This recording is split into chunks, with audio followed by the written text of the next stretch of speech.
we're looking at another concept of homeostasis in the body, and that will be what the amount, the volume of urine that can be produced. Okay, so we'll look at the connection of the volume of urine that can be produced to the homeostasis of the body.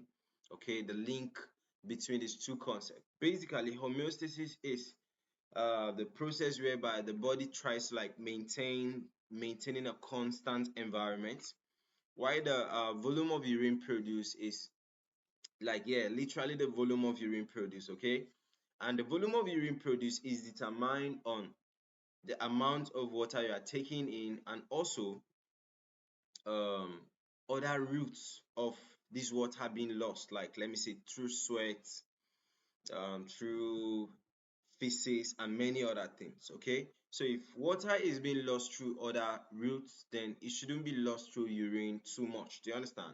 Then if other routes are not working, like let me say in times of cold, you find out that uh water is being lost more in urine. Okay, and all those stuff, they actually interrelate to actually balance the homeostasis of the body.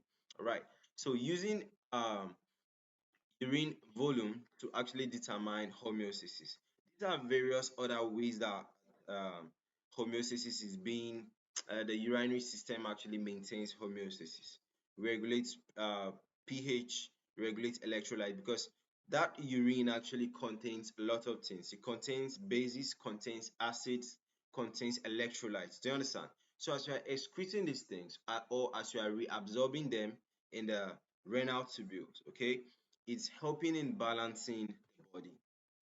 So first of all, we said that water homeostasis is determined by what several interrelated processes, like for example, the water intake and water that will be formed from oxidation of foodstuffs. Then you're also looking at the extra renal loss, like insensible water loss via feces and sweating. Do you understand? Then you are looking at a solute load to be excreted that is derived from what ingested minerals and nitrogenous what substances. That's then the ability of the kidney to produce concentrated or dilute urine. Okay, that's all these processes, they basically interrelate to determine water homeostasis in the body. Not really only water though, okay, plus the other solutes that you could find in urine. So other factors such as what diarrhea and vomiting become important in what various disease states. Okay, so the ability to produce concentrated urine is a feature of virtually all types of what, okay, sorry, a loss of ability to produce concentrated urine is a feature of all types of what chronic renal diseases. This is because if you have a chronic renal disease, then definitely maybe your glomerular is now being permeable to some substances that it's not supposed to be permeable to. Do you understand? It could be that your renal tubules are now what um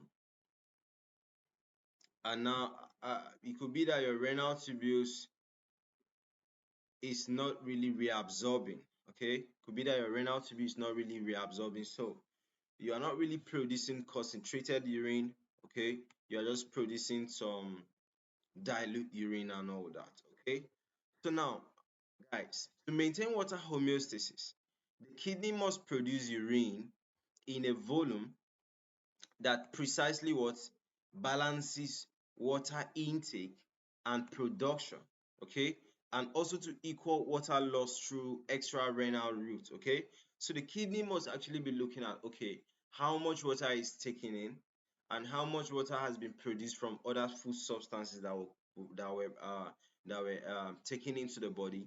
Then also the kidney will be looking at, okay, um how much water was lost through other routes. Okay, like we call those routes extra renal routes. Okay, then extra renal routes are basically like, okay, water that can be lost through sweat, water that can be lost through feces, and the rest of them. Okay, water that can be lost through breathing. Okay, so if these routes are working well, like let me say when you play a football match and you lose water through sweat so much, you don't really need to what do they call it?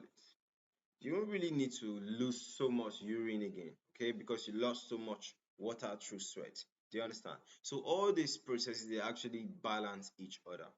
So minimum urine volume is determined by the solute load to be excreted, whereas the maximum urine volume is determined the amount of excess water that must be excreted. Okay, so just know the differences between these two concepts: minimum urine volume and what maximum urine volume.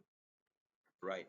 So guys, that's it about using urine volume to actually determine homeostasis, trying to look at how the kidney tries to like balance the pH, balance other things by excretion of urine, because this urine contains a lot of things that actually affect our body.